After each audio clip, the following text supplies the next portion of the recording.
Welcome back to the Football Terrace. Alex Telles and Edinson Cavani deals are done. They are joining Manchester United. Should Ole Gunnar Solskjaer be sacked after that 6-1 thrashing today earlier against Tottenham Hotspur? All live here and direct with Flawless, with Danny, with KJ, Manny, Indiana, and Neeks. Let's go!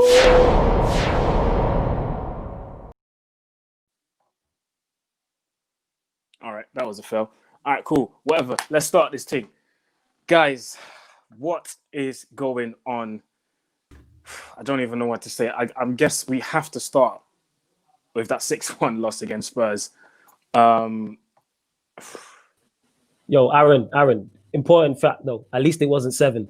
Like, you know what I mean? Silver linings and all that. At least it wasn't 7. Could never be my club. With 11 men, 7. Nah. You know what I'm saying? That don't happen out here. Oh my God. Shout out to everyone who's jumped in the stream. Remember to hit the like button, subscribe to the Football Terrace, share the video. Let's get as many people as possible involved in this chat. You know what, Flawless? I'm going to start with you, bro. Talk to me about this game. 6-1. I thought the City one was bad, but this one here hurts even more because it's Mourinho. It's Mourinho, man. It hurts even more because we've seen bad performances. Obviously, the fan base is collectively mad at the board and everything. So when you get a performance like this and a defeat in this manner, it makes it even worse. You know what I'm saying? And what makes it even worse of making it even worse is the fact it could have been more. Even I think when we was 4-1 down, I was like, with 10 men, I'm like, all right, let's just keep it respectable. I can't believe I literally said that out loud to myself. I was like, let's keep this respectable. Let's not make it 8, 9, 10, because I'm thinking Spurs can go for the jugular at this point. So thankfully, that didn't happen. And what's crazy to me is I was confident going into this game, and we started well. We took the lead. You know what I'm saying? Like, the ball went back to Matic. Matic whipped a pass round, punched it into Rashford, and then we was on. So I thought, okay, take the lead, we on. And then the first goal, and Harry Maguire's made 3 mistakes. The first header to Bailly, just clear it. The second header, I presume he was trying to get it to De Gea, put enough on it and get it to De Gea or head it out. Yeah. I presume that. And then the third mistake is he's pulled down Shaw, who probably was going to clear it. So I don't know if there's a communication breakdown. I don't know what's going on there. And then the second goal, needless free kick for Harry Maguire to give away against Harry Kane. And then even when the free kick's given away, be street smart, stand on the ball. Maguire, Bissaka, stand on the ball, kick the ball away, throw the ball away, whatever. Don't let them take a quick free kick. That's just nous. You know what I'm saying? Boom. Bailly gets caught sleeping. Son runs in, 2-1. What was the third goal? Remind me, because I'm actually trying to forget that the game. The third happened. Goal was when we tried to play out from the back and then it completely failed. Lackadaisically just Bailly. Yeah. Again, individual mistakes, and I've said this many a time about Manchester United. A lot of the goals we concede are due to individual errors, and it's not individual errors from one defender. It's normally 2 or 3. Like, why are we trying to play out from the back all the time? I say it. We wait for the opponents to get set. If we're going to play out from the back, do it quickly. Do it quickly. Catch them off guard. What did you say though, Floyd? Go on. Sorry, in that situation though, where's the common sense from the players? Exactly. That's what I was just going to say. This is it. I keep talking. I've been saying it. I think I've said it before, like before I even got on this show. Bad habits with these players. Yeah. These guys have horrible, horrible habits. And just when I think and I have too much faith in them, they let me down every single time. Aaron, I saw a clip of Aaron making a similar point. Tell me if this sounds like something you've already said, Aaron. If you notice with this team, let's look at last season, right? The big matches we weren't expected to win, we won. Yeah. Big games we were expected to win, like when Arteta took over from Arsenal, we expected to win that game. We were confident going there. We got spanked. Absolutely spanked. Beginning of lockdown, we're playing against Tottenham. Mourinho coming up against Tottenham and Mourinho, obviously before lockdown, he was having a tough time. We're thinking we're going to spank them. What happened? We didn't turn up. Yeah, there's something wrong with these players mentally, and the mistake I think Ole Gunnar Solskjaer has made, he's got carried away with the work that he's done with them over the last year and a half. He needs to push the reset button and treat them the same way he was treating them a year and a half ago. I think he's got too confident with this group of players now. Like, yep, we've turned the corner. We're ready to go. Because I'm already seeing a change in the tactics that don't make no sense. We're holding this high line. Think about the goal we conceded against Crystal Palace, yeah? They've got the Which ball. one? The first goal, when it went down the channel, Lindelof didn't deal with the guy in the back post, Shaw was sleeping, right? So they're 10 yards within our half, and our back four is 10 yards higher than the edge of our box. We weren't doing that last season. Last season, we were dropping off. So he's thinking, I don't know what these new ideas are. They're unnecessary. They're unnecessary. He needs to push the international break has come at a perfect time. Him and that coaching staff, because remember, he's a manager. Only thing he does, he works with the strikers every now and again. Mike Phelan, Kieran McKenna, Michael Carrick. Yeah? These guys need to push the reset button and assess what they're asking the players to do.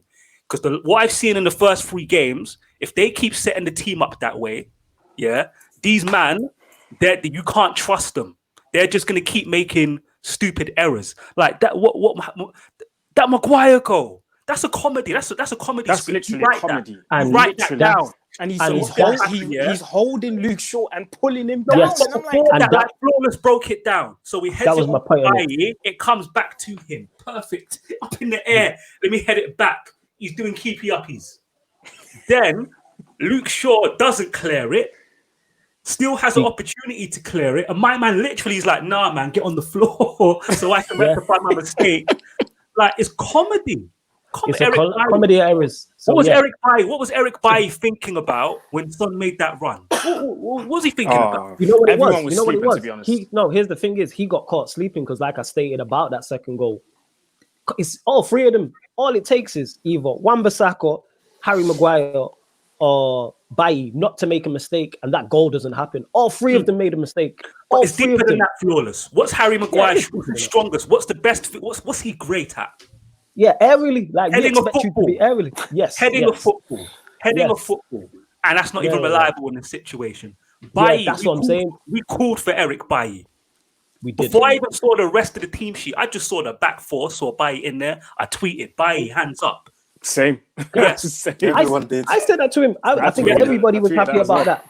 The only thing I saw in that starting lineup, and I have to get on Ollie for this one, Matic wasn't fit. Blatantly was not fit. Off the pace. How did you not spot that in training? Well, the thing is, I said from before, for me, the midfield of Pogba and Matic was never going to work against Spurs.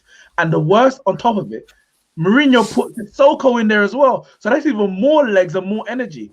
Pogba, who hasn't looked fit this season, like match fit, and you're saying that Matic didn't look fit. I personally wouldn't go that far. But for me, just the legs in general between the 2 of them, it was never going to work. You've got Højbjerg, Southampton. Look how, remember how, well, you know how, what's his name? How's number 1 for pressing intensity in the Premier League. Exactly. Well, you got Højbjerg, you've got Ndombele. I mean, he got around the pitch. So he put pressure on those 2 midfielders. Sissoko, who is all about the stamina and the running and the energy. Yeah, and then you got Kane, who's dropping into the number 10. So that whole midfield there is packed with 4 Spurs players. You've got Matic and Pogba. That's not good enough for me. And that goes, and it was never going to work. Can I just say, that's not good enough for me. Yeah. Today was more about desire. I seen Sissoko had the ball, and I watched Paul Pogba back out of a 50-50 tackle. Paul Pogba backed out of a 50-50 tackle. I seen Harry Kane roll Eric Bailly and beat him for pace. Now, correct me if I'm wrong. Like Aaron, you played at quite a high standard of football. Yeah. Can you coach desire? No, desire is all about yourself. Exactly. You can't coach this. You can't coach desire. But I said this after the game. I was like, that is the type of performance that gets a manager the sack. Everyone talks about Ollie and how the players love him and things of that nature. And I agree with that. I think Ollie's a good man manager. But when I've seen that, I'm like, are the players done with him? That's the type of before you carry on, Flawless. Before you carry on, just shout out to Herb Geens, who's a new member at the Football Terrace. Shout out to you. Got 3 super chats here. The first one from Prem Prodigy, who's saying that second goal. Who's a player to stand on the ball to stop them from taking the free kick quickly? Exactly. Maguire, it was too easy for. Was it Maguire the closest? It was too easy. Yeah, Maguire was the closest one because I think he was still getting up. But both of them. It was both of them. It was both of them. Bissaka's standing there looking down, and Maguire gets up and he hasn't blocked off the angle. Someone put your foot forward. Yeah. Yes. Second super pick up the chat ball. From, Anything. Sorry, I can't pronounce this one. GNZUH saying, guys, do you see Poch in the horizon? I see a new manager. I see a new manager in and if there so, soon, definitely. And if so, very soon. Then is it soon? I guess he's trying to very say. soon. I think these players are done. Martial with the petulance just before I finish, like that. Martial has a temper, but that's unlike him. To me, these players are gone.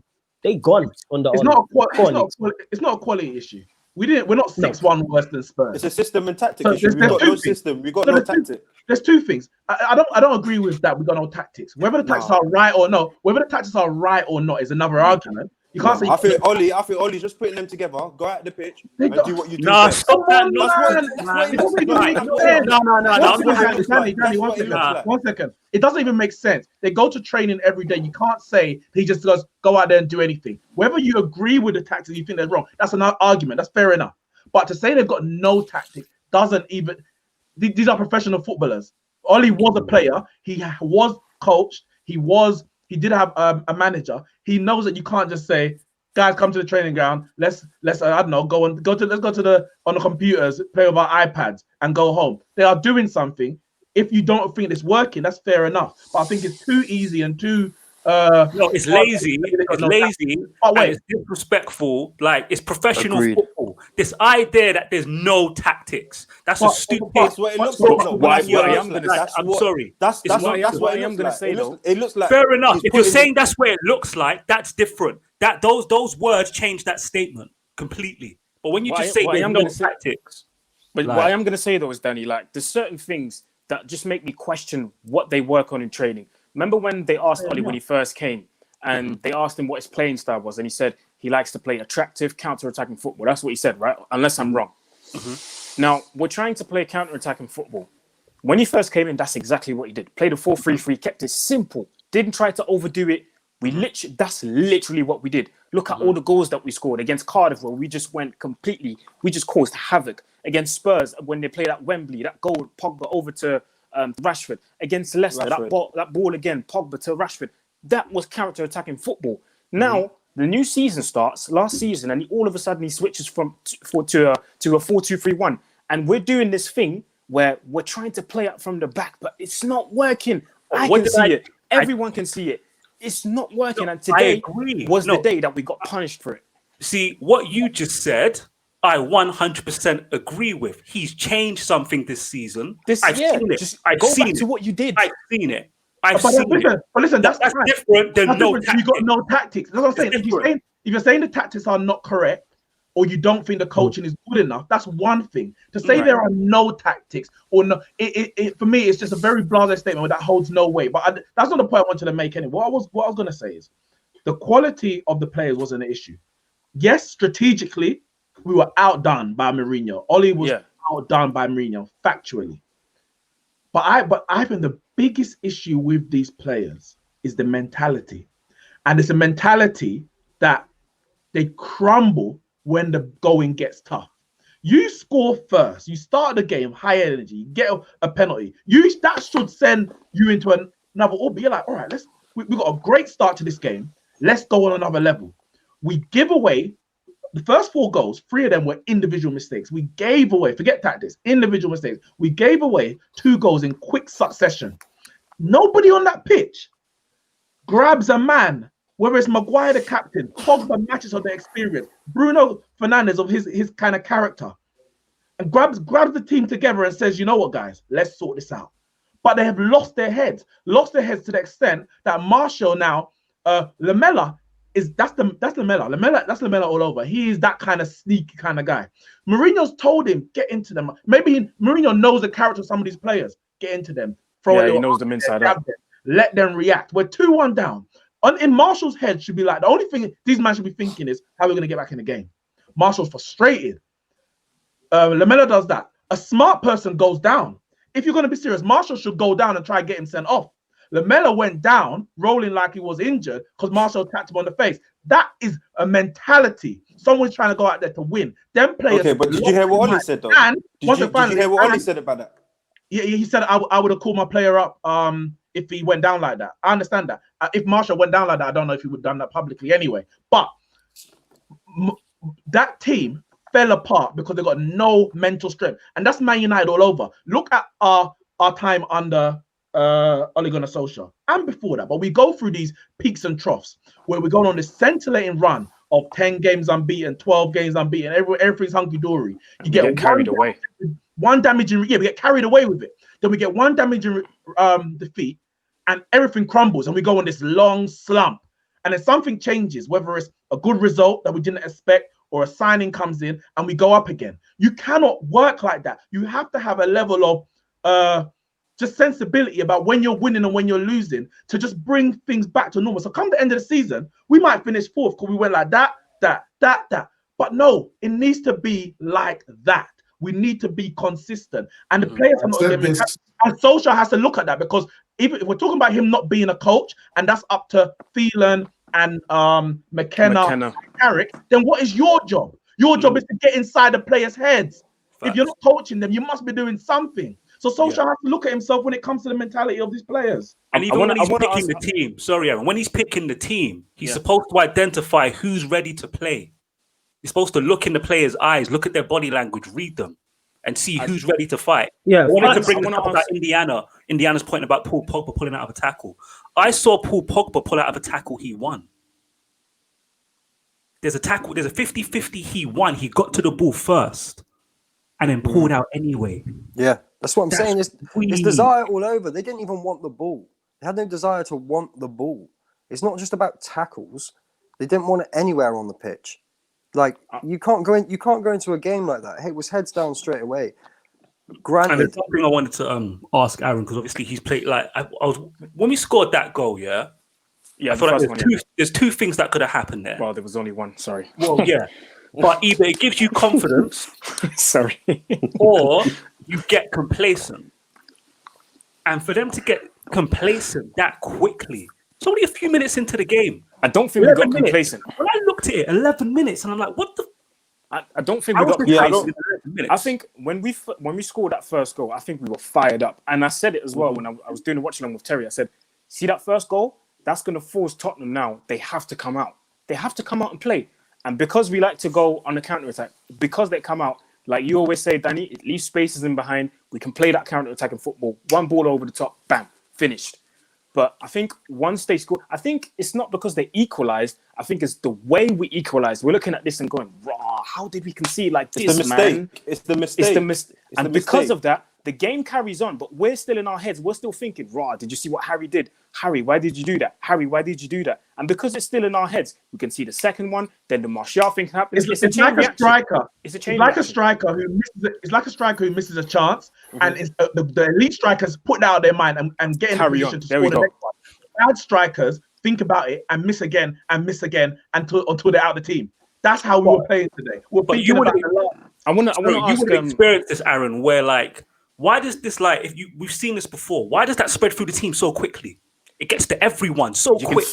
You can feel it. There's a certain energy in the team that you can. Sometimes you can feel it. You can just feel it.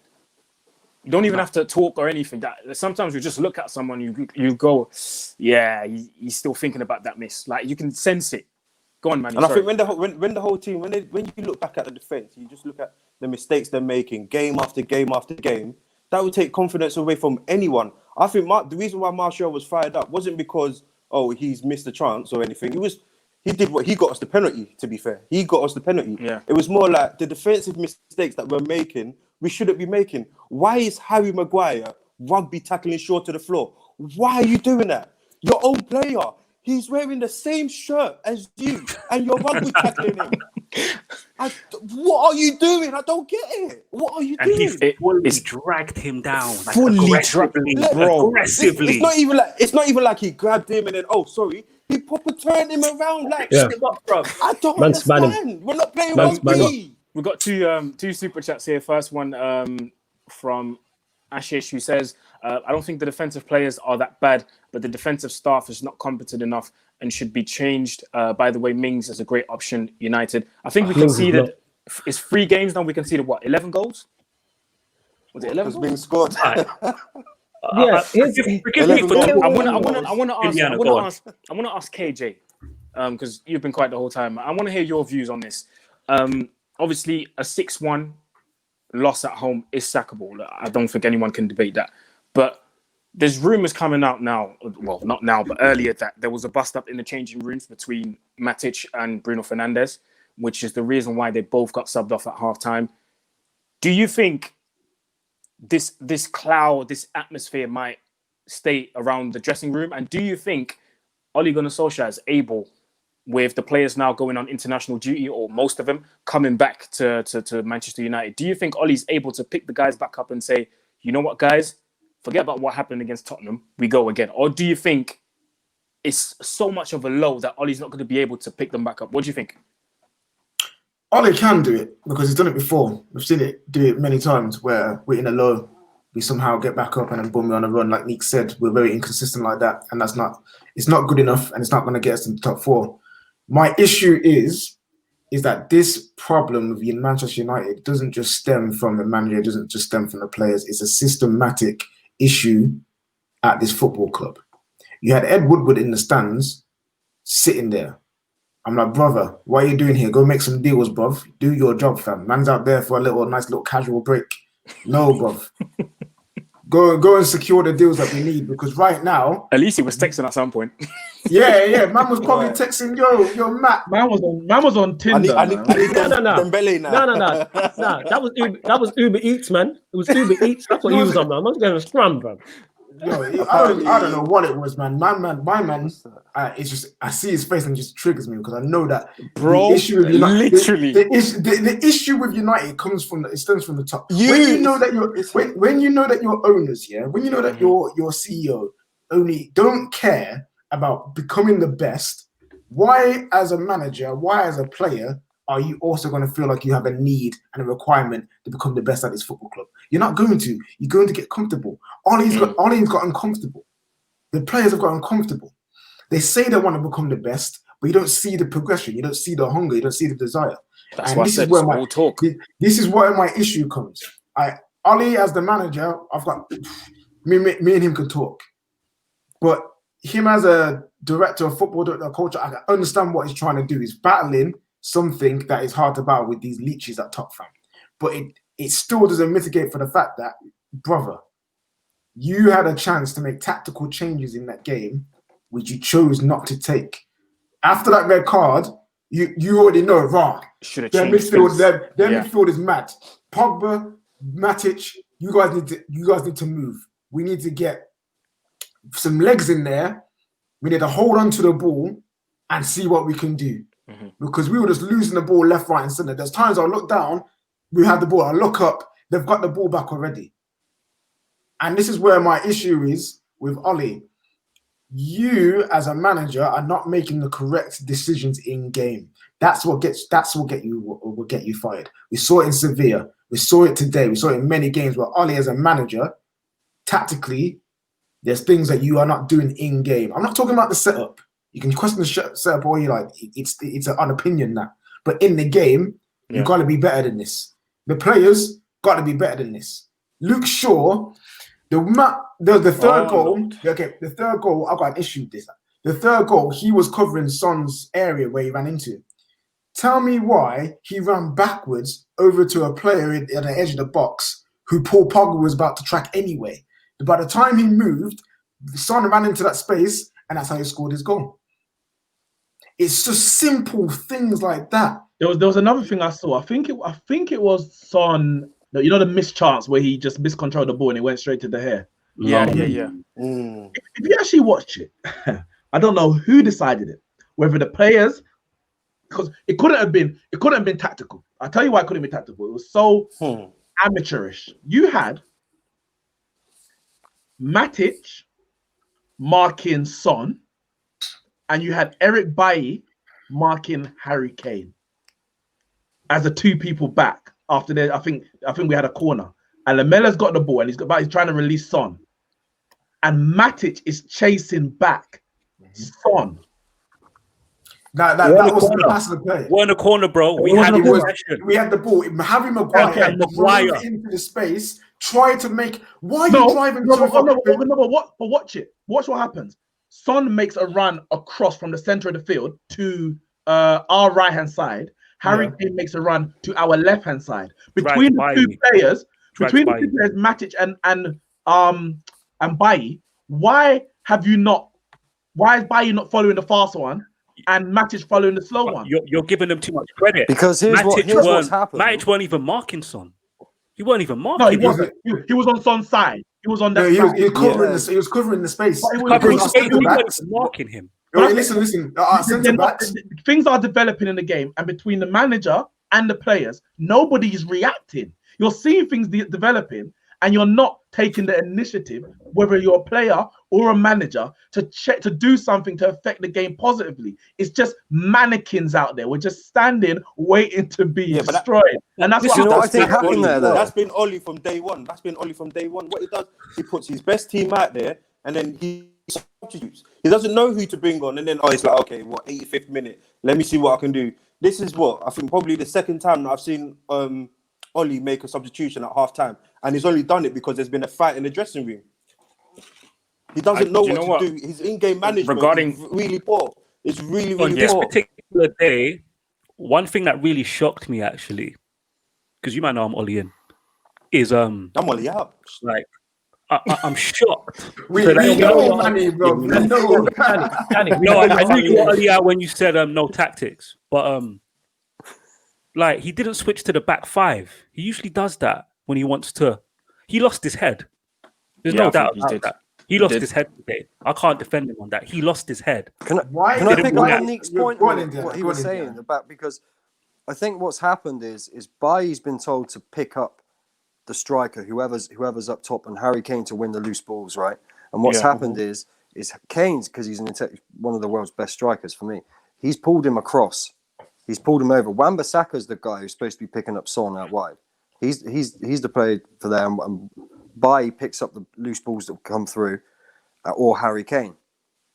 Because he's been told, and I think this is more of a player problem than a tactical problem. I think Bailly's just been pulled right out of position. He's gone with the man, expecting the ball to go for Harry Kane, because he's the guy who normally holds up the ball for them. That's why I think that's happened. Let's not forget where it started, though. Harry Maguire was practically on the edge of Tottenham's box trying to play make. Yeah. Had an option to play Luke Shaw in, held the ball like he normally does for too long, misplaces the pass, we're exposed. Think about it like this. When Harry Kane has made that run and dragged Eric Bailly to the left-hand side of the pitch, you could draw him and Harry Maguire would have been like that in the same line. What is that? That I can't even explain what that is or how that happened or why Harry Maguire thinks he's got any. This is like Harry Maguire carries the ball way too much. Why are you on the edge of Tottenham's box? I think Ollie's told him to do that. Hasn't he? Oh, so he has got tactics. When you want to blame him for something, so we can give instructions then. But they're rubbish. Okay, cool. If they're rubbish, I'll take that. I'll have that. That's cool. Cool. Okay, when I say he has no tactics, no system, he has it, but they're poor. They're below. Can you elaborate? Indiana, I've seen it as well. I've seen it as well. Can you be specific? Oh, specific guys. In what sense? They're poor. They're poor. Yeah. What do you mean? Guys, we have a special guest. You want me to say more than they're poor? They're poor. Come on, none other than DT. DT's gonna save you now, man. DT, what? For fuck's sake, nothing special about this. Before I let Aaron, I'm out, in a bit, I'm gone. See you later. Before I let DT talk, we've got super chat here I'm going to read out. United need to strengthen their back line because their defense was embarrassing. Also, teams woken up to wing backs attacking. Old systems work best. I don't know about that. I don't know. We don't really play with wing backs anyway. Even if we did, we haven't got any. We wouldn't be. We haven't got any. That's the thing.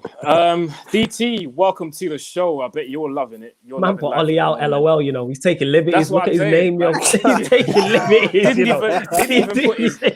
even put his at name. Literally put Ollie out. Taking liberties. I rate the pay though. Sorry, Aaron. Sorry, yeah, man. I rate the let me pay. get your perspective on this game. Obviously, as a neutral fan, obviously you loved it, but where do we go from here? Where does United go from here? It's kind of a double-edged sword for me, because it's lovely seeing you get battered, but you got battered by the team we hate more. So in that respect, I can't gloat too much and get too happy because it was them. But everything just went wrong for Manchester United today. The irony of sacking Mourinho because he plays boring football and everything else, and then he comes to Old Trafford with one of his teams and scores 6. I think the incident involving Martial, if you're going to send him off, you have to send Lamela off as well. Agreed. It's either both are reds or both are yellow, and tell them to grow up. And I just think defensively, you look calamitous. It was schoolboy. I think Harry Maguire was trying to tackle Luke Shaw at one moment when he was trying to head the ball back, and the team looks low in confidence. They look void of ideas. Tactically, you look inept. You just look like you've never played together before. And you've got a manager that's had you for going on to 2 seasons now, 2 years or something like that. Yeah. And I think what happens with Manchester United, and I've kind of got the pattern now, is that Ollie got the job because of the purple patch that he started with. When what Manchester United should have done was wait until the end of the season. They would have then seen how badly they crumbled towards the end of that season and then gone, nah, you ain't having the job. Then when it came into last season, there was a period where you went on a run again. And it was at the end of a period where everyone was starting to say, nah, Ollie needs to go. He's not right. He's not tactically, astute enough for Manchester United. And then that kind of swung things round a little bit. And then towards the end part of the season, I was looking at the way Man United were playing and I was thinking, nah. And what done it for me was when I watched your semi-final of the FA Cup, and to get tactically outdone by Frank Lampard, who I don't rate in any way, shape or form. For me, I just don't think Ollie's good enough for Manchester United. I think that he's got legendary status, which is keeping him in a job. And there's better managers available. I think that I would have said a couple of years ago, Allegri could do a better job at Manchester United than Solskjaer. But Allegri's been out of a job for a period of time now where you've got to ask why no one else has got him. Yeah. What's actually going on as to why he's taken so long out of, what he's doing. I still think your next manager will probably be Pochettino. I don't know why. I just still think it. I think that his name is the one that's always seemed to be mentioned. Let me say this because I agree with a lot of what DT said. For example, when we hired Ollie in March, whatever it was, in 2018, I was probably one of a few main. Also, of course, I was happy. I'm singing Ollie's at the wheel, all that kind of stuff. Why wouldn't I? We just we turn around the PSG result on that mad run, etc., etc.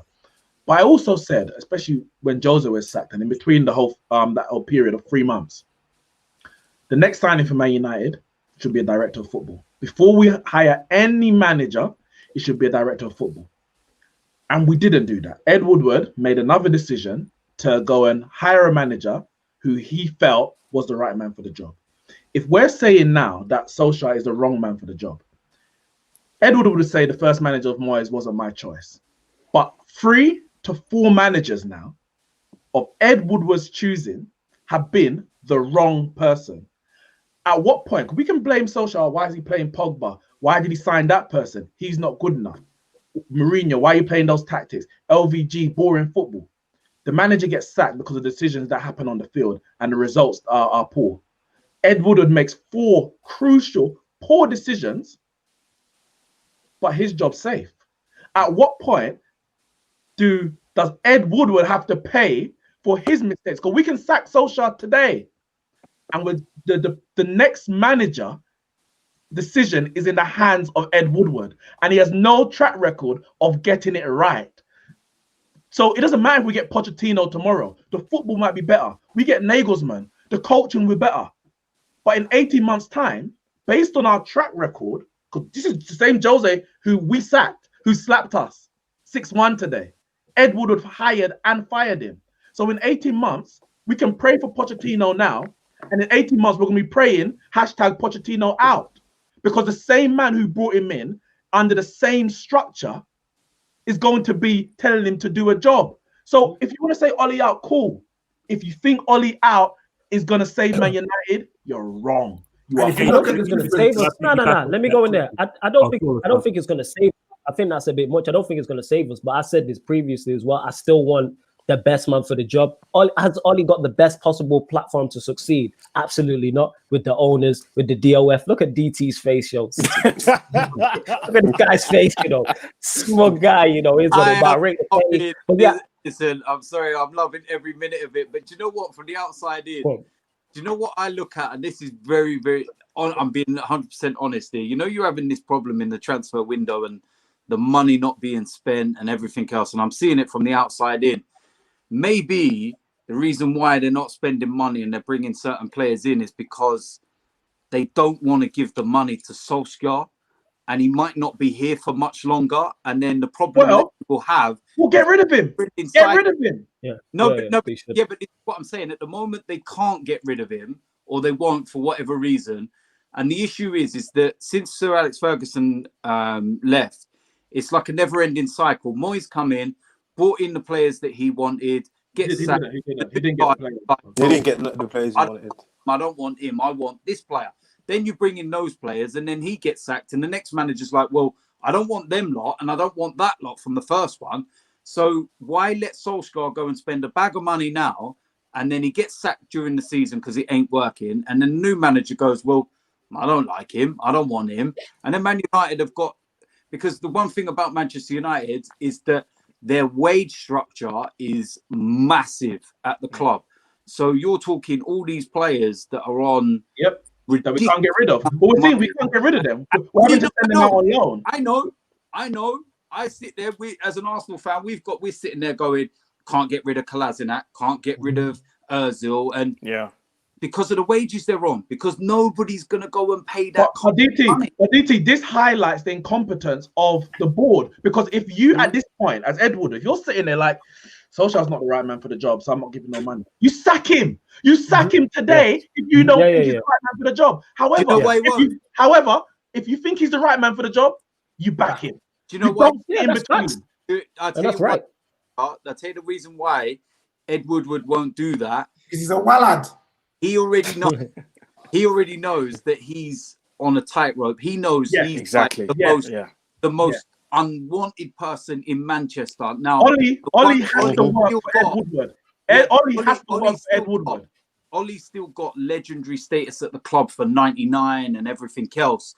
So Woodward knows that if he was to get rid of him 3-4 games into the season now, the fans would just completely lose it and go, well, hold on. Well, the thing is, we're losing it anyway. We're losing it anyway. But it doesn't matter what that's what we want. We just want Woodward is a wallad. But the reason why we're losing it is because people don't have any faith in Ollie. People don't trust the process. People don't want to accept that progress. It's going to be a slow process. Like, unfortunately, and what frustrates me. Sorry, Flawless, because when Said when I asked him about Poch, I knew he'd say 2 years. I just knew how long before Poch is challenging. 2 years, just because it's Poch. And this is what people are missing. DT brought up Allegri. Allegri's, to my knowledge, has worked in football clubs with a structure that has a technical director. Pochettino at Southampton had a fantastic technical director. Pochettino, when he went to Tottenham, they just happened to have a decent run of recruitment, because the Tottenham fans on here tell me their scouts aren't that good. I differ. I think Tottenham do pretty well in the market. They built that team under Poch. And again, even towards the end, Poch got frustrated with Daniel Levy, who actually knows what he's doing. I think most people would agree. So how would you expect Poch to thrive under Woodward? He wouldn't thrive under Woodward. He just wouldn't. Furthermore, these players that Neeks has said this week, KJ, me, Indiana, flawless. We agree they're weak. What's the narrative going to be the second Poch comes in?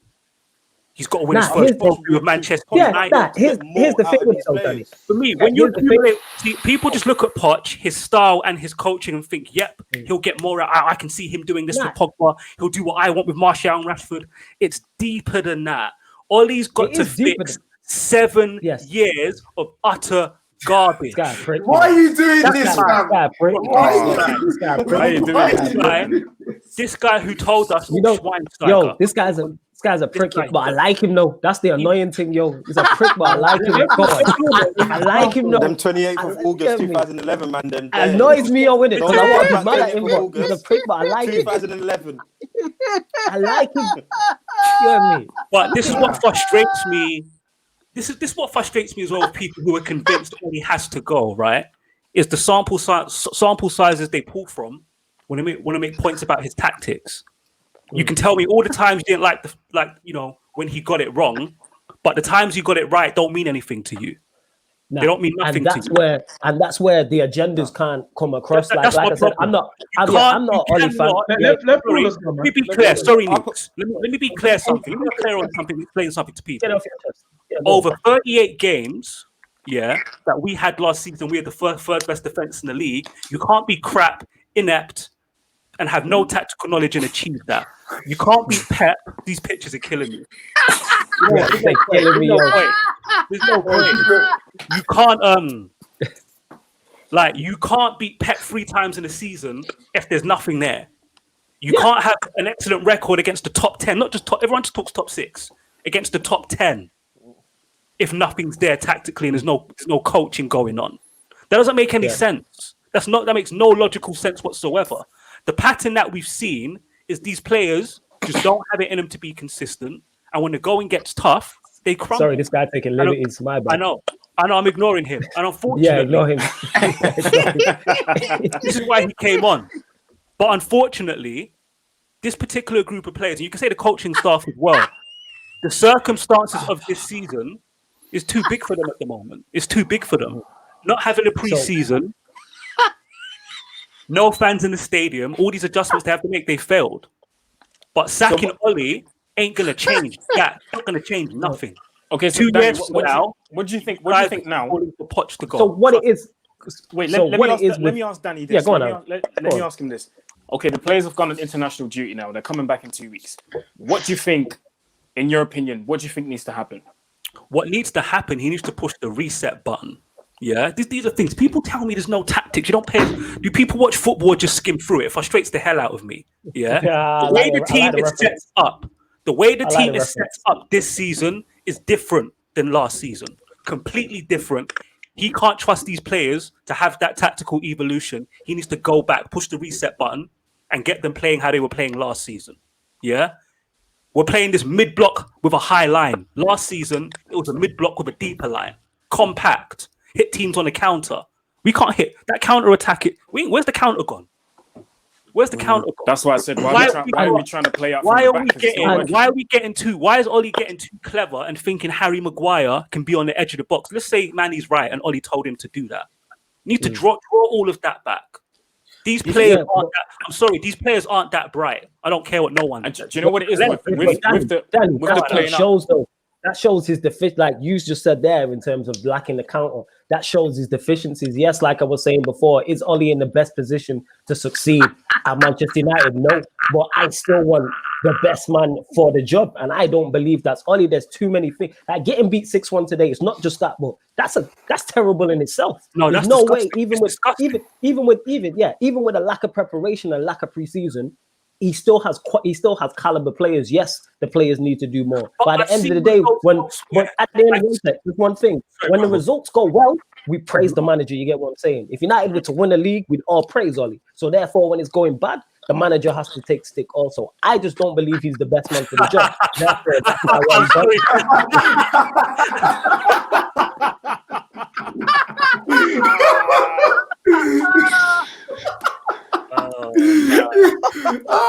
welcome to the football. Hey, you know what? I tried. Terry's going to be on it in a sec. DT, you know when you pulled out all these Woodward pictures, yeah, I tried my best not to smile or laugh, but when you pulled out that Terry picture, oh my days. The angle is not helping his forehead, bro. But this is the thing. I'm telling you now, Ollie, when you come back, Aaron. Terry looks like Mega Mind. Oh. Stop that. He's gonna comment in a minute. Yeah. What was I gonna say? Like, go on, Ollie, he's gonna push the reset button. How we were playing in these last 3 games, he's not gonna do that no more. We're gonna be more conservative. People are gonna complain, but look at Arsenal. Winning. Here's the thing. In the end, he needs to win games to get his jobs, and he's going to set the team up to do that. Here's the thing, Danny. Our fixture list, I know Aaron's already seen it. Yo, here's the thing, Danny. Like, in terms of our recruitment, the reason why it was good is because it was matching the way we wanted to play. Harry Maguire used to play in a low block. He was doing a low block. Ramasaka used to play in a low block. He's playing in a low block. Yes, we're asking him to do a bit more forward than usually, but at least he was still playing. His best performances were we were playing low block football and he's making his tackles and playing it forward. Now, all of a sudden, we're playing this high line. When has Harry Maguire ever played a high line? No, when but what I'm saying is, when have these players have done this football that where we switched where we're trying now? Are we analysing? Are we really planning and getting the players that suit the way we really want to play? Because you don't buy Harry Maguire to go from low block football to magically play high line football. You don't do that because that don't make no sense. So I'm questioning the process that we've got now. Are we really identifying players that fit in the system? Are we identifying players because of a certain profile? And KJ, this is why you hire a director of football. Exactly. Yes. Sets the direction of the club.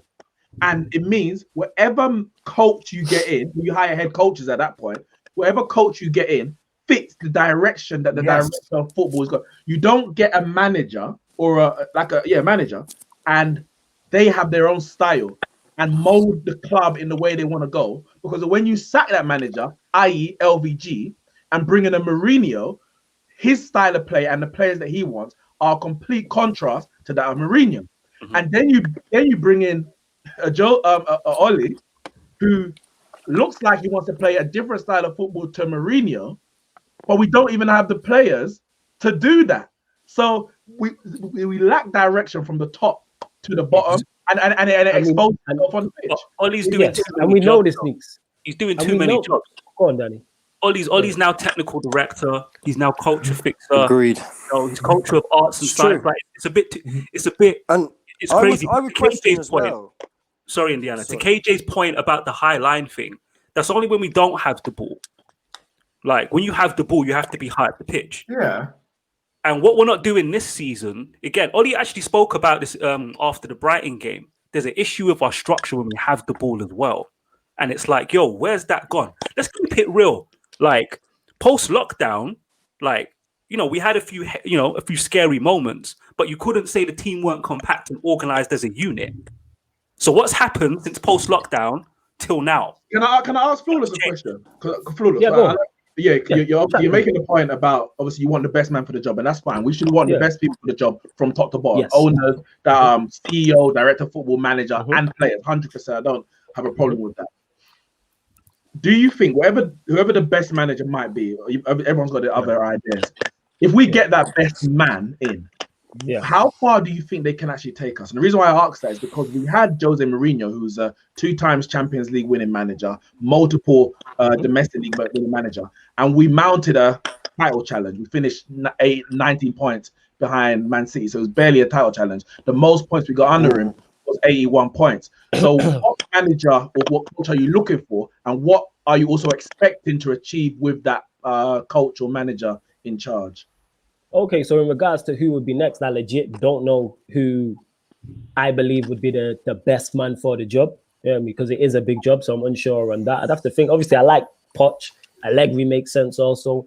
Nagelsmann makes sense also. But in terms of what I would want, I don't think with our model and the way we are built, we are not run to have sustained success. So say to win Premier Leagues back to back or win Champions Leagues back to back. But one thing I do believe, because we're still Manchester United and the caliber of player we can attract, we should still be in the conversations at this moment in time, we haven't been in the running for the Premier League. All right. Even when Mourinho finished second, we were miles behind. So in 7 years, we've not even been in the race. At this moment, I just want to get inside the party. That's it. I just want to get back to being in the Champions League and being in the quarterfinals and semi-finals. And I think, and I think a better manager. Do you think a change of manager would get us there? I think a better manager could definitely get us some form of short-term. No, not straight away. Wait, let me finish. Let me finish.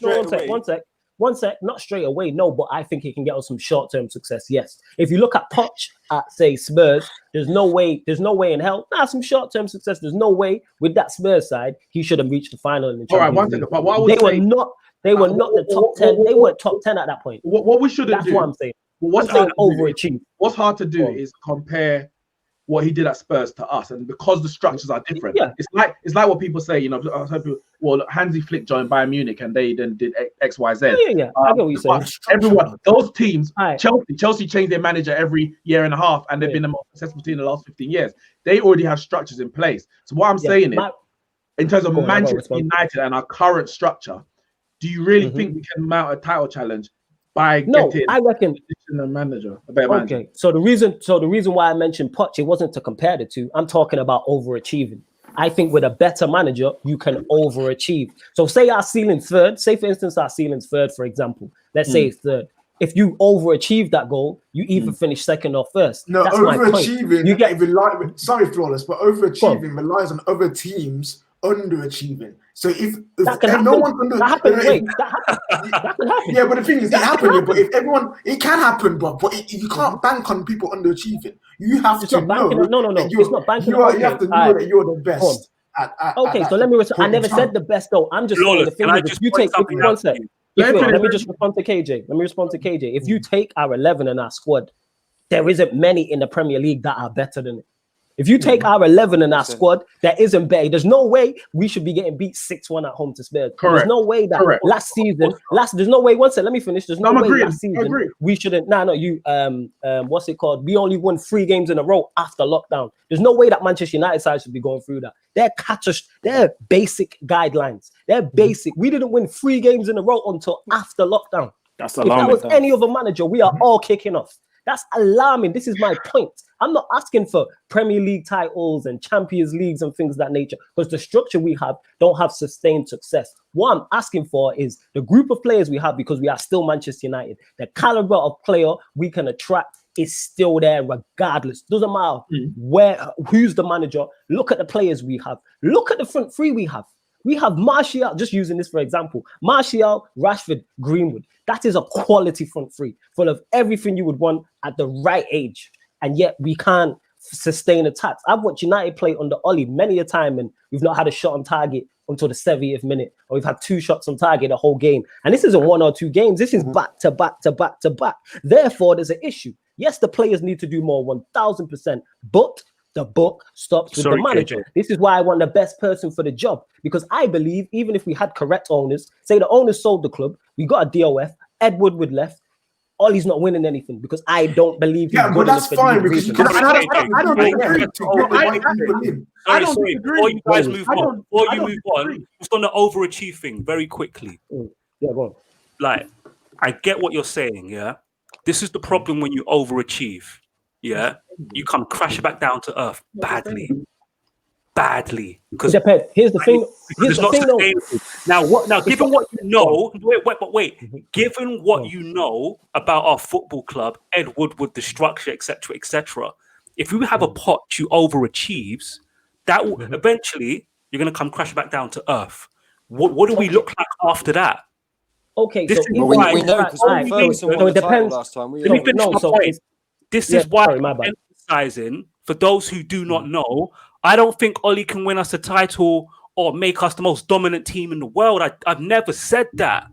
He just needs to lay the foundations down so somebody else can. Yes. The profile of player we're looking at, for example, like the Sanchos, Bruno Fernandes, Van der Beek. These are the profile of players we need. These are players who are flexible tactically. If he finishes what he wants to do, any manager who's forward thinking and wants to play progressive football will be able to take over and take the team to the level that we all want United to be. And here's the thing with that, I give Ollie credit for that. I'm not one of those, you man know me well enough. I give Ollie credit where it's true. I say the job, the team he is leaving for the next manager is much better. Is much better than the one he inherited, and I give him credit for that. I just believe he's reached his ceiling. He can't do any better than third. That's it. And that's it. He's taken us to where he's taken us to where he can take us to. We need to move on from him. Whatever he wants to do is like, oh no, give Ollie time, give Ollie time. Look, we can see it. Look, Ollie's done well to come into the club and change the atmosphere. Everyone can see that. Everyone bigged up Ollie for that. We love it. But what the club need to do now is like, okay, Ollie, you've taken us to where you can. It's time for us to move on into the next step. If we would you accept Ollie staying? Let him finish. No. Wait. I think I know what you want to say because I actually said this. I said this last season or last year that I wouldn't mind Ollie staying if he improved his coaching staff. I wouldn't mind him staying if he improved his coaching staff because I think the coaching staff you have is not good enough for Manchester United. Yes, I know you want to do all these ex-player stuff. You can have them around the club, cool. But for the first team, they're not good enough. But clearly, that's not going to happen. So what you can see is developing within amongst the players. Like today, the mentality you can see every single one of them was dead. Even Solskjaer at one point when he was standing there trying to give orders, you can see it in his face that I don't know what to do right now. I don't know what to do. It's time for us to move on from Ollie. What he's doing on the pitch. Can I ask a question? One question. Do you trust Ed Woodward to go out and get the right man? No, I don't. No, I'm asking Manny. Do you trust Ed Woodward to go out and get the right man? I'm going to say that in two parts. One, no. And yes, based on us as fans, I think what Edward. That's the reason why I say that. The reason why I say no. Go on. Sorry, go. Obviously, we know Ed. Yeah, we know Ed Woodward loves to do all this like social media stuff, and I think at the moment on social media, everyone wants Poch. So I think if Ed was to sack Ollie today, I think the next person he would go and get would be Poch because it's the obvious thing. What Ed does obvious signings. I remember Saka obvious, Maguire obvious. I think it was more or less us that were crying out for him.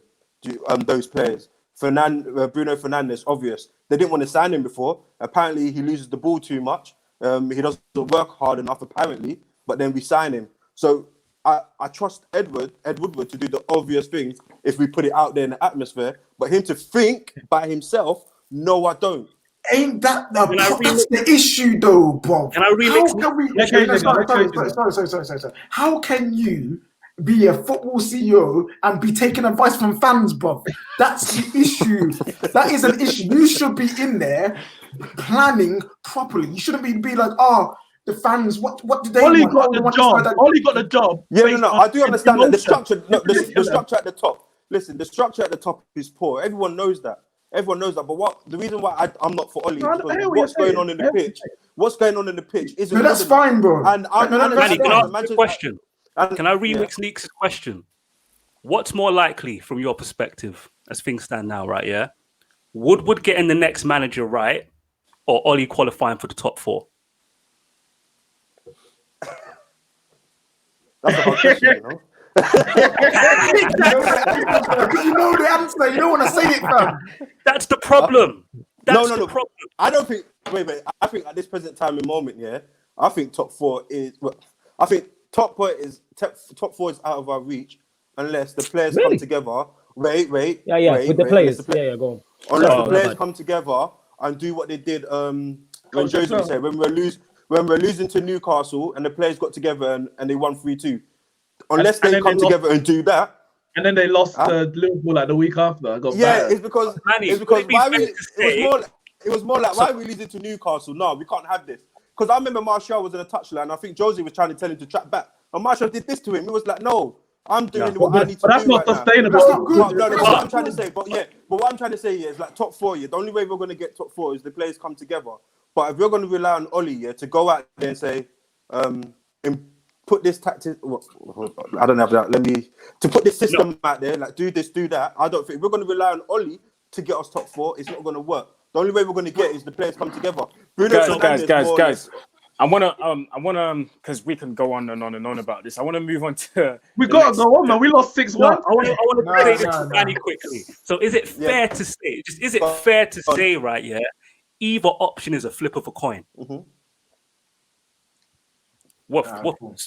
Can I just add on it quickly? 100%. If you brought a manager in, I got a new manager in, would you back the board to get him his targets? Because we've seen Mourinho come in, we've had Van Gaal come in to get his number one targets. Would you back the board to do that if Oli left? If he said these players don't suit the system I want? You see, I'll answer. I see. The board will spend money. However, they won't spend the money on the top targets because what Ed Woodward has done is just dumb. He's come out and said United have all this money and we can spend. So the players that we want for the premium's too much. We can't. We're looking at the money and we're like, no, we can't spend this money. The players we have here on silly wages. What's Phil Jones on? Phil Jones is like 100k a week. He's 80. He's on. What? I think he's on about 80k.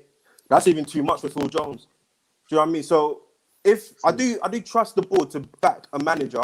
However, I just think it depends on the type of targets, and maybe that's why everyone again is screaming Poch, because what Poch did with what he had at Spurs, if he was to come United and say, okay, you're not going to get the Sanchos or the Dembeles or the you know what I mean?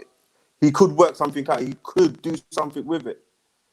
So the board backed Mourinho. They backed LVG. Just that they didn't get their like LVG came out and said, I gave them a list 1 to 5. I needed 1. They got me 5. So it's not as if they didn't back. They just didn't get what. Well, for me, that's LVG not wanted. That's not backing the manager. Spending money and getting a manager's targets are two different things. So yeah, we spent money all since Fergie's gone, but we haven't bought the right players or the players that the manager actually wants. We end up with second and third rate players that the manager wants and wonder why we get second and third rate performances. But but I do understand. But the players, even we say that the players that we have now are good enough. They're good. Like this, but the thing is, the result we had against Tottenham, the 6-1 against Tottenham was just a week late. We should have got that against Brighton. It's just a week late. We've been saying this though. We said this with LVG, with the players we've got, we should be doing more. We said with Jose, the players we've got, we should be doing more. Now it's Oli, the players we've got should be doing more. What is it then? Because clearly the managers are not the issue. For me personally, I like. No. When I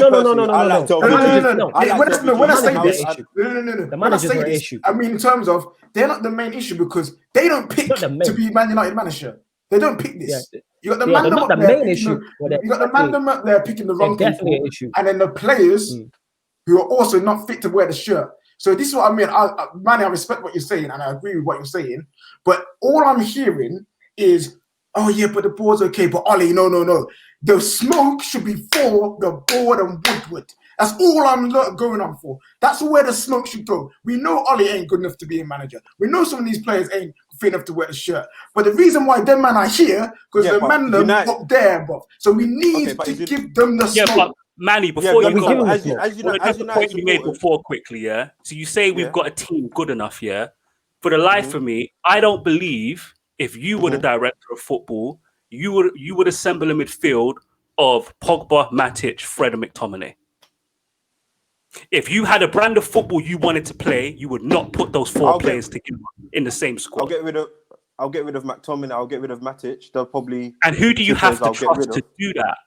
To rebuild? No. Wait, the thing that goes to what I was about to say. Like I said, the structure at the top is poor anyway. But what I'm trying to say is, I think us as United fans, as United supporters, we've come to a realization that the Glazers, Ed Woodward, are going to be here until maybe United get. If United don't get relegated, they're not going nowhere. Yeah, we know that. So the Glazers, I agree.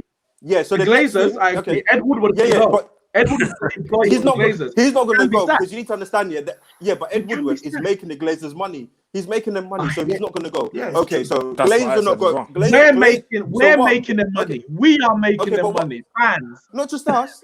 How many sponsorship deals have we got? I've even lost count. We've got it's deeper than that. It's deeper than that. This is what people need to understand. Sorry, man. Yeah. Sorry, go on, bro. Ignore me. Go on. Yeah. So we can agree that the Glazers are going to stay. Yeah.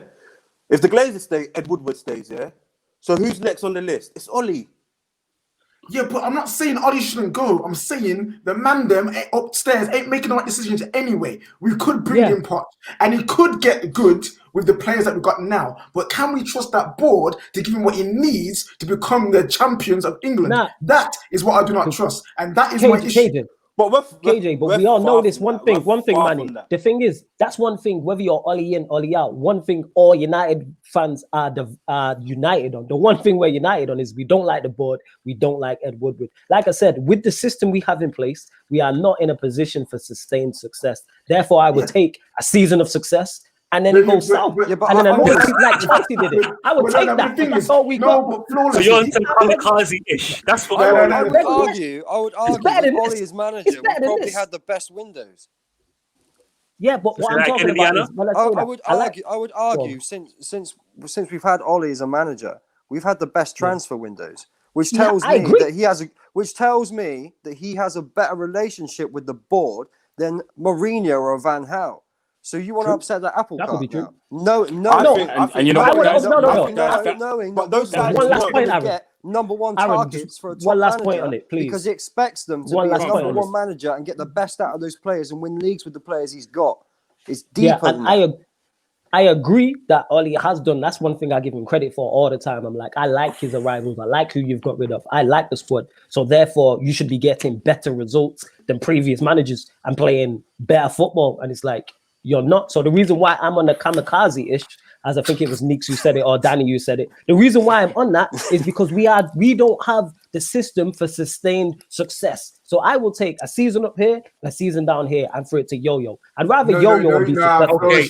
I will Manchester United to be successful. That's not good enough for me. That's where we separate. It's not good enough. I'm sick of Man United. I'm sick of Manchester United being a yo-yo football club. I've said this before. I repeat it. Where's the success? We've only been yo-yo for 7 years. Sorry, it's lost on people. We haven't qualified for the Champions League for 2 years in a row in 7 years. So all these people who are jumping on Ollie and want him gone, this is what I'm saying. They don't understand the process that has to take place first. Ole Gunnar Solskjaer is our technical director, and he will identify the players we need. Trust me on that. He will. And then once he's reached his ceiling, we'll stay in the top 4. He can go and we'll be better for it. So there's no need for a kamikaze dive. That I agree. Necessary. And you know what? I disagree with that. Especially if this continues as well. You know what? Guys, let Aaron speak. Aaron Is this your turn, Aaron? Sorry, I just want to say this. I respect Flawless's point. Because there's a logic to it. I'm on my kamikaze-ish. That's what I want to do. That's fair enough. We disagree, but that's cool. That's cool, Flawless. No problem. Hold on, I've just seen a comment here. Dotty Shell saying I'm the worst host ever. That's cool. I want to see you do the same thing. You know what? Shout out to Dotty Shells. Shout out to Dotty Shells hating in the comments. We love you. We love the haters as well. Can I just say, the host just let everybody go off and just let everyone. So that's what host does. Yes. I'm not trying to cut off everyone. But for the last part of the show, guys, let's talk transfers. Deadline day my head is hot.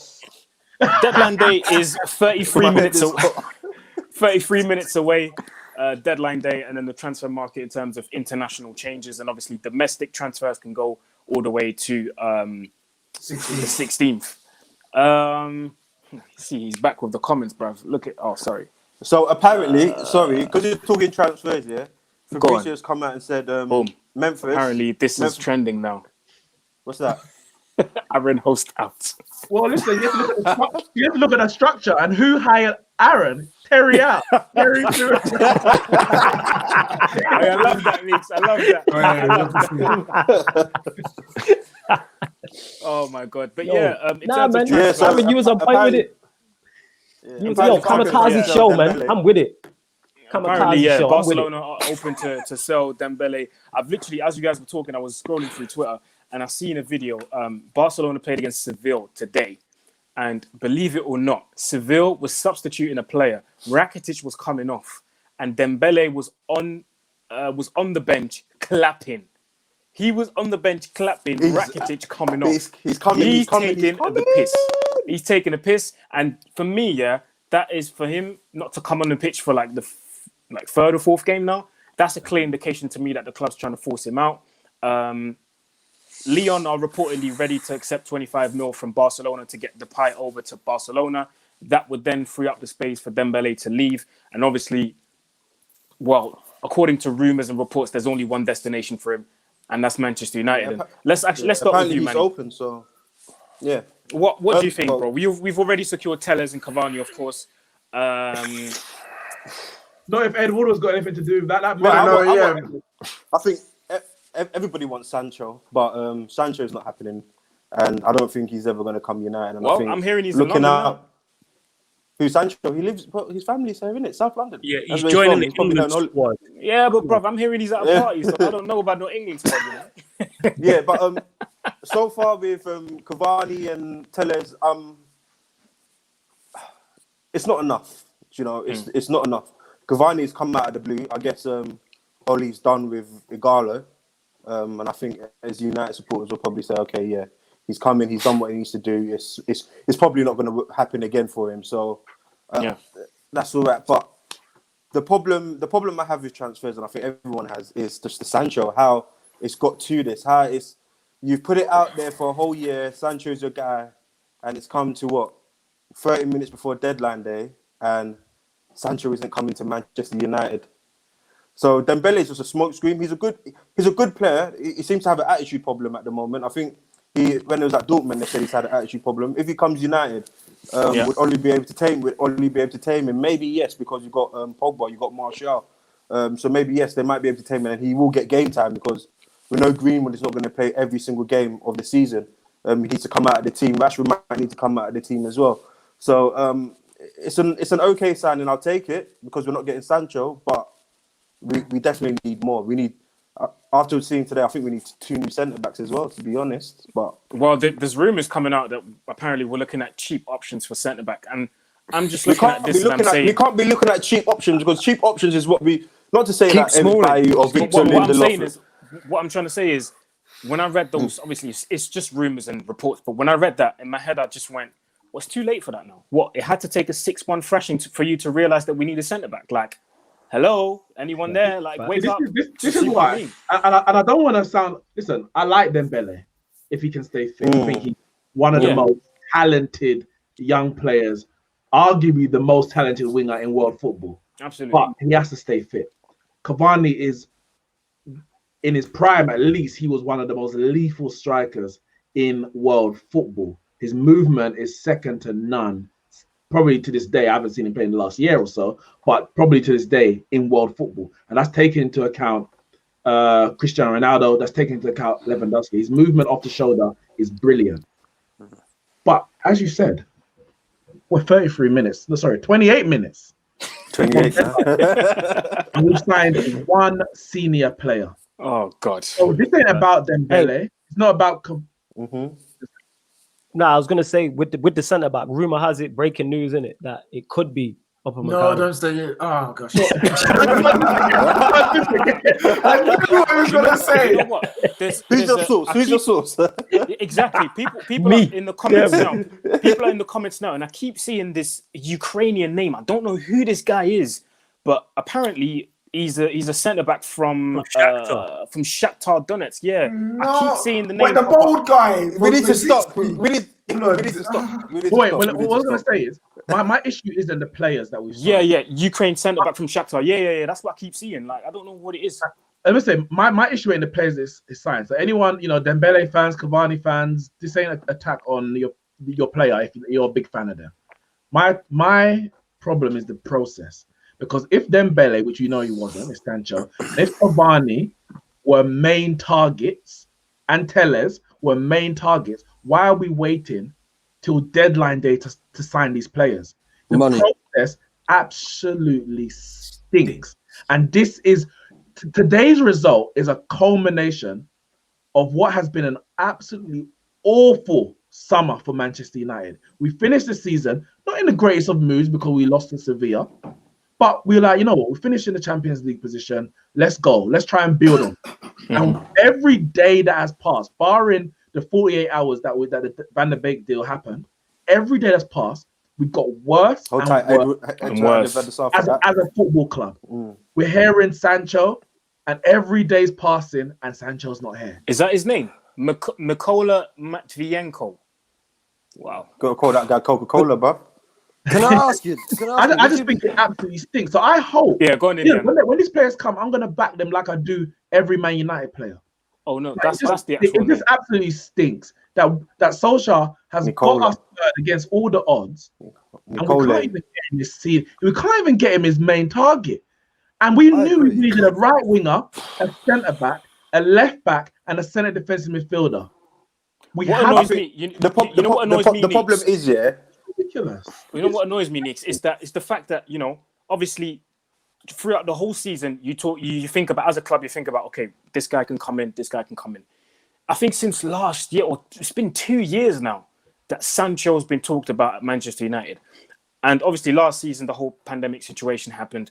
But here's my thing, and I think I've said it on here, but I can't remember if it was on here or somewhere else. I said, yeah, since the pandemic started and lockdown started, you've had 3 months. Yep. Fair enough, yeah? You couldn't come together and hold a meeting. Bruv, Zoom the damn thing, bro. Call each other on Zoom. Have conversations about, right, guys, summer's coming up. We might be playing throughout the summer, but we need to secure this guy and this guy and this guy. Like, how and why did these meetings not happen, or did they happen? But what was said? What wasn't said? They happened. They happened because Oli came out himself and said, "Listen, we were working during this lockdown period. We were targeting players. We were looking at different players. So they were working. They were working 100%. It don't seem like it. It doesn't seem like it because look at us now. The problem is, I'm not being funny, but there's no logic. There's no logical reason. There just isn't. What do you mean? What I mean is they're just incompetent. Yeah, that's what I'm saying. That's the reason. Yeah, no, there's no point trying to figure out why. Or like, honestly, no, he's right. They're not worth you using your brain power to do that. They're just incompetent. They're just incompetent. There's no other way to put it. I'm just trying to process. Cavani and Dembele, both injury prone, really injury prone. You bring them on. I know Cavani's not going to be on as higher wages as some, but that can upset a lot of people at the club. You know, and by the way, Dembele, Pogba, and Martial together. I don't know. You're talking about professionalism. I don't know, man. I don't know. Maybe Manchester. It doesn't work. It doesn't fit me. Manchester's probably a good place from him because it's nothing like the city of Barcelona. I was just gonna say that. But maybe literally gonna say that. Well, you know what? Let me get down that M6 toll onto the M1 down to London because that's where the party's at.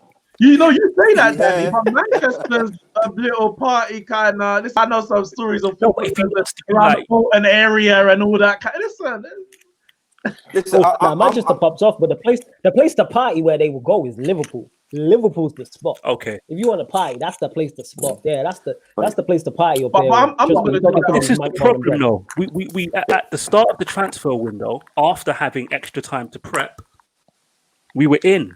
We were in for Sancho. We were in negotiating, speaking. I saw an interview. It's a disgrace. It's with the Dortmund local newspaper where the guy said, no. Before that August 10th deadline, Ed Woodward and Dortmund spoke directly, and they told him Wagwan. At the deadline, 108 mil. We did nothing. It's a disgrace. The man's my first target. Jose said the same thing. I want a centre back. They said, no, you're right. Do you know what the problem is? Yeah, like give me structure. Edward was come out.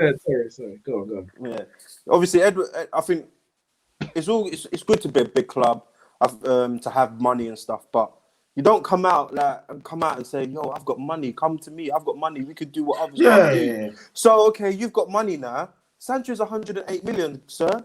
You're the only one that wants him. Pay up. Where's the money that you've got? And that's the problem that we have now. We're trying to fit, and we show we have money. Sanchez wanted to leave Arsenal. Everyone's probably, I think it was money, to be fair. Come down to United, we'll give you 450k a week. It's nothing to us. They've done that. So United do have money. They can give Sanchez 450k a week. They give De Gea 450k a week. So it's a money thing. You've shown that you have money. Now you're trying to say, oh no, you don't have money. It's a lie. Everyone knows you have money. Didn't they just announce a new sponsorship deal as well, like 2 days ago as well? So probably you've got money. So if you've got money, pay the money. You've put yourself in this position. Guys, I'm reading. Yeah, there's a super chat here from Zane. Oh, shout out to Zane back in the building. I was wondering where you were, guy. Get ready to get smacked with Arteta, who's a proper manager. All right, okay. That's the thing. You know what? Yeah, you see that winning football with Arsenal. When that brand of football, just when that brand of football stops working, the penny. Let's not talk about this, please. I'm just reading a tweet here from a guy named. But Zane paid for that. Let's talk about it. Zane paid. I'm just reading something here from a guy named Hagrid or something. Hagrid on Twitter saying the Depay signing won't take place until the sale of Ousmane Dembele happens, and this is from the Moyle Lawrence guy. And Fabrizio responded to that tweet saying, handshake emoji, today's the day for Memphis and Dembele.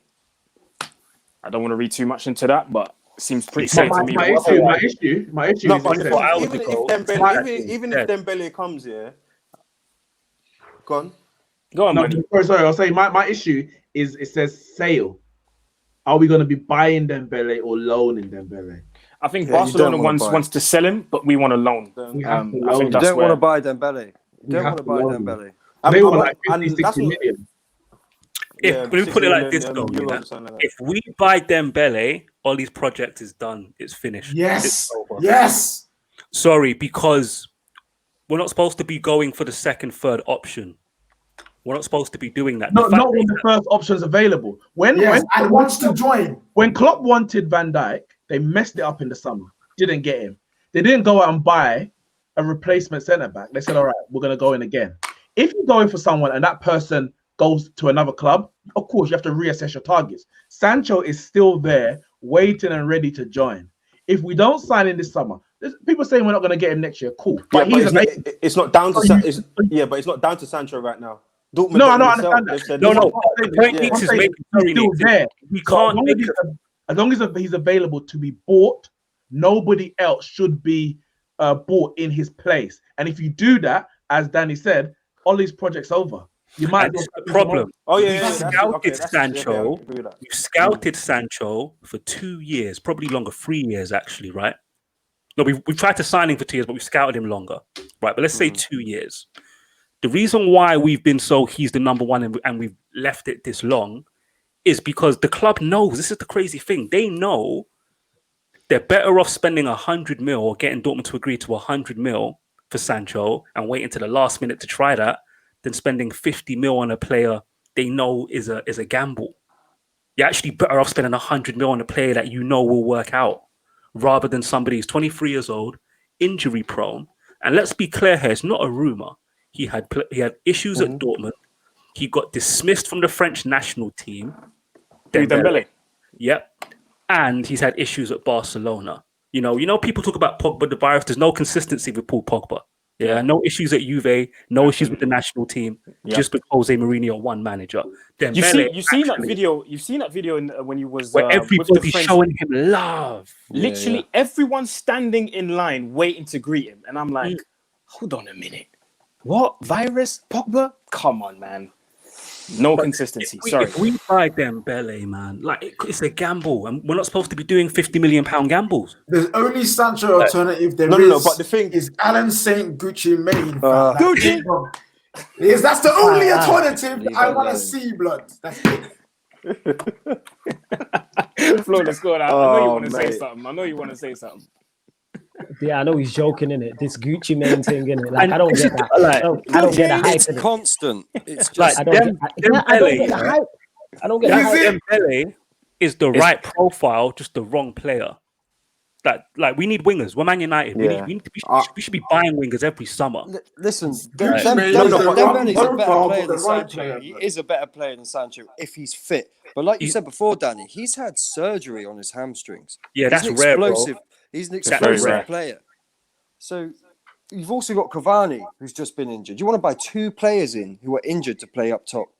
In a season where we know you realize after international break, the next game's 3 days later. Oh, 3 days. Actually, is that why Sancho's in London? Been like anyway. I'm hearing someone put in the comments he's at Tammy Abraham's birthday party. Is that even true? I don't know. Who cares? Who cares? Because he ain't a United player right now. Yeah. So the problem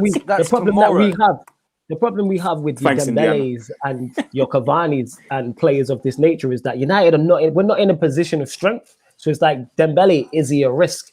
Yes. Is he a risk worth taking? Yes. Is Cavani a risk? Yes. But is it a risk worth taking? Yes. Because Cavani is an upgrade on Igalo. I think Dembele, Cavani's no risk. if he stays I think fit, is Cavani's not. I don't think Cavani's a risk. Yeah, Cavani's not I'm not such a saying risk. Cavani's not a risk. Dembele is a risk. With Dembele, is a risk. it's like, okay. It's one of not them. just With his Cavani, injury, it could. I'm worried about his attitude as well. Yeah, Because with Cavani, only- it just reminds me of Falcao. That's what it is. I'm not saying they're the same player. Obviously, there's differences. And I know things like that, but it's the difference. Here's the it's difference. the panicking nature.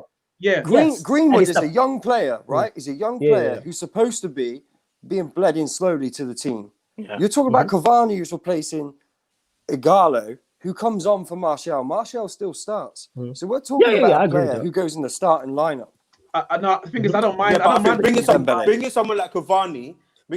Here's the thing. Okay, Martial's not doing well. Let's get you out of the team for now. Cavani will come in and you're like, okay, in terms of quality. Cavani is a better player on his days than Martial right now. You know what I mean? 18 months I've been saying this. We need a striker. 18 months. But Solskjaer tried to get Erling Haaland in January, didn't get him. We got Igalo on loan. We only extended Igalo's loan because the season was extended, and Shanghai said, well, if you want to keep him until the end of the season, then you need to keep him until January. That's the only reason. Solskjaer has always wanted another striker. Yeah, Cavani, of course. And the thing with Cavani, he can play across the front line as well. He's not just a number 9. I don't think he can play on the right though, because I was looking. He's very When he was versatile. at PSG, didn't he just play on the left? It wasn't on the right. He's played across. I think the left across all three. is third, but He played across. Okay. Yeah, those guys rotate often. Yeah, very often. I'm all up for Cavani. I'm just didn't know about Dembele's. Yeah. Sorry? I legit didn't know that. I'm saying I didn't know that about Cavani. Indiana said. I didn't know he could play from left and the right, innit? Yeah, you learn stuff. You learn stuff. The good thing about Dembele is, like Indiana said, if he's fit, let's just imagine, he comes in, he's fit to play, he rarely gets injured. Bro, could you imagine, as a defender, it doesn't matter if it's a right back, centre back, or left back, having to deal with, having to figure out for 60 minutes whether Greenwood's better on his left foot or on his right foot, and then he gets substituted off for Dembele, then you have to spend another 30 minutes trying to figure out what Dembele's best foot is. Like, that would be absolute madness. But like Indiana said, I don't think fit. With Oli, I think Oli and Dembele will clash. I think they will clash. I don't think that's going to happen, because I think that if he comes in, Pogba will sit him down and he will tell him, listen, the shit you used to do at Barcelona, you can't do that here, bro. Like, over here, this ain't going to work. I think Dembele knows if he moves, wherever he goes to next, this is a new opportunity for him. This is a brand new opportunity for him.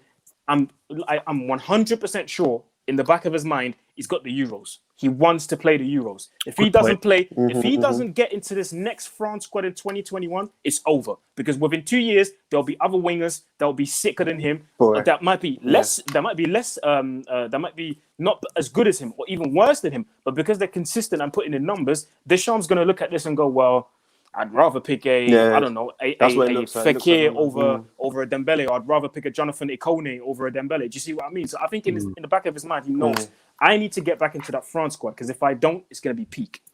It's deeper than that. You'd think, given his age, whole career ahead of him, the penny would have dropped by now. You spent a whole year not playing football. I don't care how cocky, how arrogant, like how bad a professional you may be, right? Somewhere that little boy inside of you that just wanted to be a football player in the last 12 months must have slapped you in your face, woke you up in a dream, or just something. Like, it's a gamble, but that's the thing, man. They got me here as a Man United fan, hoping things work out. Danny's depressed. That's what I mean. Man. You shouldn't be looking at players like that. You should not be looking at players like that. You should be having your pick. That's the problem here. And this is if we sign Dembele, I bet you Ollie's not far out the door. I bet you. You see that? I think this is my point. All this project stuff and there's no success. Yo, just kamikaze the shit. One season hit. You get one take. Chelsea do it. Chelsea do it.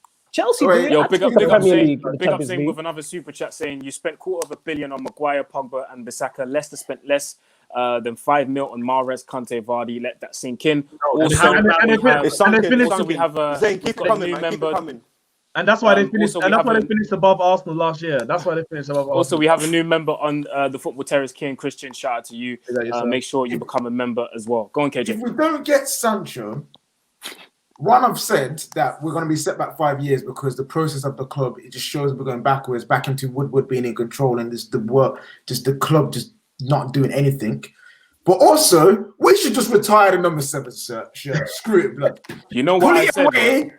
Pull it away and let it never be seen again. Because I'm sick and tired of people coming in, trying to fulfill it and flopping, fam. You know what my dad said? You know what my dad told Michael me? Owen wore the number 7 shirt. I was speaking to my dad, and he was saying, he said, I wouldn't be surprised if Cristiano Ronaldo, before he left Manchester United, put some sort of judge on that number 7, bro. He said, nobody's going to be better than me at this club wearing this number 7 shirt. So really and truly, Ronaldo, if Sancho comes in, just give him this. 17's given to Fred. Give him 30 something, bro. Don't give him the 7. No. He can break the judge, fam. He's the one. He's like Luke Skywalker. He's the chosen one. He would break the curse, fam. He would, fam. No, he won't. Because you remember Valencia. Obviously, Valencia's not in the same level. You remember Valencia was number 25. Yeah, he had that season where he was just banging. And then they gave him the number 7, and then 7? It was like, it was done. Valencia was no more. And it was like, give me back my number. It was like, give me back the 25. No. Sancho's the only if we give the 7 to Dembele, write the season off for him because it's over, fam. Like Dembele with that 7 shirt, injured all the time and was flopping all season, fam. I think you need to, the players that are going to come in that you like Dembele, you need to give him a number that's going to humble him. He's going to be like, raw. Give him the 19. The 19 is free. Take that. Dembele needs to be given the 22, fam. Give him the 22. 32. Give him Dembele, Dwight. Give him 20. Give him Dalo's number 20. He can take 20. 20 is free. There you go. Give him something worse. Give him the 13, the backup goalkeeper number, bro. That's how much we don't like you, fam. Like that's how much we need. You need to earn the shirt. You've got a backup goalkeeper's number. Because anyone that's played football, you're not going to tell me that numbers don't influence the way you play or the way you think. It does, 100%. Because when you're on that pitch and the manager tells you, go in at number 10, bruv, you feel like the baddest player. When I got the number 10 shirt for my team. Ooh, come on now. Number 10 for like 5 years, bro. So if a Dembele comes in and you give him a shirt over 25, bro, he's gonna be like, bro, I need to fix up. Listen, if I'm late to football and someone's trying to give me the number 6, I'm not getting on the pitch. I ain't going on there. You give me 10 or 9, definitely 9, right? If you're trying to give me 6, I will play upside down. Do you know what I mean? Like I just won't be able to do it. Am I the only one to think like every time I play football, whether it's like with my mates or whatever it was, every time I look at my number at the back of my shirt, I'm trying to think what player I could be. Am I the only one to think that? Like, yes. I remember when I was playing. I used to wear the number 11 a lot during youth football, and as I went up the ranks as well. And then I remember once. A new player came into the team and the manager said, yo, we're going to have to, change numbers because the player that just came in, he likes the 11. And after discussions, I'm like, you know what? It's all good. And then they said, and then I said, what numbers are available? So after 11, I like 17. And for some reason, I like 21. And both of those numbers were taken. And he's like, nah, there's another one available though. I was like, which one? He's like 13. And in my head, I'm trying to go back to like 13. Michael Ballack. All right, cool. Give me the 13. I reckon Tellers will get the 13, Tellers will get the 13 easily. Yeah, because he wore it at Porto, so it makes sense. Yeah. What number do you think Cavani's going to get? 19. Actually, he might get 19. 19, yeah. He might. There's no way he getting the 7. That 7 shirt is reserved for Sancho. 7 is out of question. 21 would be logical as well. No, 21 is Dan James. 20 is free now. Oh, the number 12 is going to be free with the logo in. So there's that one. Not the logo. Smalling. Yeah. Your man's shirt number game on point, I have to say. I know, I ain't got a clue who's what. Oh, you got no clue? Nah, I love shirt number. I'm really particular. A Marshall's 9. I'm so particular with shirt numbers. It frustrates me. I get why Van de Beek at the 34 because of the meaning. I get that, but if he wasn't any meaning behind it and he chose it, I'll call him a wallad. Like, who chooses a number above 25? Like, who does that? I mean, yeah, sometimes it's got a very powerful meaning, like, you know, the Van de Beek story with his friend Nuri from Ajax who collapsed on the pitch. That, you know, those have a very powerful meaning. Yeah, but then when you have a goalkeeper like Gianluigi Donnarumma who's wearing the number 99, I'm like, fam, come on, bro. You see what I mean? Ain't that his birthday? Ain't that his birthday? He wanted to be could be. Nah, wait, you know why he wanted to be a 9 and he ended up at the other side of the pitch, so he went 99, isn't it? Nah. He's trying to match expressions. That's what it is, isn't it? He's trying to be expressions, isn't it? That's his hero and that. You know what I'm saying? Wasn't Ronaldo? Ronaldo was 99 when he went to AC Milan, I'm sure. Yes, Ronaldo. Was it 89 or something? No, 99. You know what? I mean, Cavani might do a Zamorano and do a 1+8 on the back of his shirt. Remember that? You remember that? Yeah, I remember that. That was the 1+8. Got a super chat here from Ibuka saying, wasn't Oli praised for his recruitment? Now James, AWB, Maguire, all not good enough. So if his signings, coaching, and tactics are bad, why is he here? But I don't agree that those all three players you named aren't. I don't agree they're not good enough. They're not his signings. Well, the others were obvious. They are good enough, but I don't actually think they're. Dan James was a recommendation from Ryan Giggs. Yeah, so. I don't think Aaron Wan-Bissaka and Maguire or Oli signers. I don't think Oli was like, get me these two. I think it was obvious. I need to dip. Yo, salute Danny. Salute for coming on, man. Appreciate that, Danny. See you on the next streams for sure. New members here got Kieran Christian. Welcome to the Football Terrace. New member. You actually joined 3 times, which is weird. But yeah, guys, thank you very much for joining me on this stream. It's been a pleasure. We've had a lot to discuss. Tomorrow is going to be a very, very busy day, deadline day.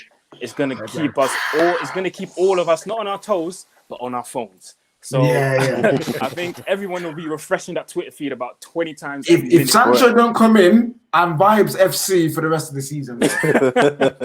I guess everyone. It's not going to happen, man. Just need to hear it from me. Yeah, it's not happening. Sancho. All right, cool. What are you willing to do? I still think he's coming. No.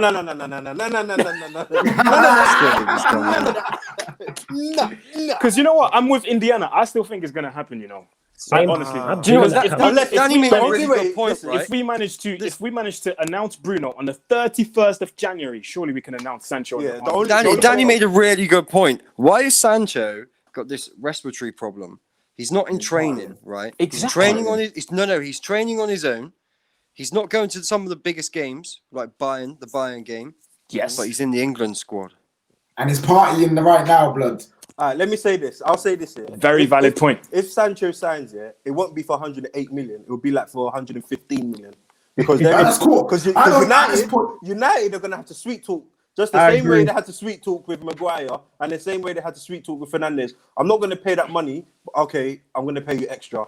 Listen, I do not care, bro. Pay them 150, fam. Yeah, I don't care. Get my man in, and then you want this whole like we're gonna change the way the world football views us in the transfer market. Do that then, blood. Get Sancho and then change the image. Dude, But what I would say though is we need a centre back before you start. We need another centre back. I've got a question though before we go. Would you lot drop Maguire? Yes. For who? Wait, I'm on Mengi Tuanzebe vibes. I don't mind. Try it out. I would drop anybody if they don't perform. Okay, so why isn't Maguire being dropped? No, he's the captain. I think he's bought for 18 mil. That's why. I think every player, any player who's dropped in the next game can't complain after that performance. No, absolutely, 100%. Can't complain. Yes. But you have to say for who? Pogba should have been dropped here, but because he came on midweek here and he scored a deflected free kick, I think that's why he played. That's why he's got. But he should have been. Pogba should have been dropped for Van der Beek. As much as I love him, he's one of my favourite players. He should have been dropped. I'd like to see Bruno play deeper and take the armband. That's what I'd like to see. Yeah, I'd like to see him play the 8, take the armband, and let's Who's get that? a general back. Bruno. If you gave it to Maguire, you can give it to Bruno. No, 100%. I mean, I think put it like this: when Maguire got the armband 6 months in, it was a sad state of affairs because we obviously Young had gone, Valencia had gone. I think maybe from the summer. Young did us dirty like that, you know. No, but listen. No. He needs to get got. So. No. The reason why I say he did us dirty, is because he was a first teamer. It's not like he weren't playing. He was playing, But then Inter came in, and he was like. At that time, he weren't playing. At that time, he weren't playing because Luke Shaw was ahead of him and Brandon Williams was coming in, and that's why. They sold him. But Maguire got the armband. But then who else? Who's the other option? You could give it to De Gea, but De Gea was going through his worst patch. It's since he's been at Man United. I think once again, you could give it to Pogba, but Pogba just 4 months earlier said I wanted a new project. So literally, who was it? You give it to Rashford, but that's too much pressure, I think, for a guy who's trying to build his career at Man United. Who were you thinking? You give it to a player who leads by example. You give it to Carrick. Screw it, man. Carrick on the sideline. What do the Scoles with Carrick? Bring him back. Listen, guys, we're gonna wrap this up. Shout out to everyone who tuned in for this live stream. It's been an absolute pleasure. I'm guessing Terry will be on the Football Terrace back tomorrow. He'll be doing various shows all day, covering the transfers regarding Man United, Chelsea, Arsenal, all the teams in the Premier League and everything that's going on in Europe as well. So make sure you smash a like on this video, subscribe to the Football Terrace. Also subscribe to Football Terrace Clips, which is a channel run by KJ and Terry. So make sure you subscribe to Football Terrace Clips as well. That was it from us. Make sure you follow the Mandem on their personal ats. You can see it right below there, below everyone's face. You can see it there. Follow their socials, subscribe to their channels, and we will be back next week, hopefully talking about having made some signings. Peace out, guys. Lakers in 4. Oi, come on, man. Let's go, Lakers. Let's go.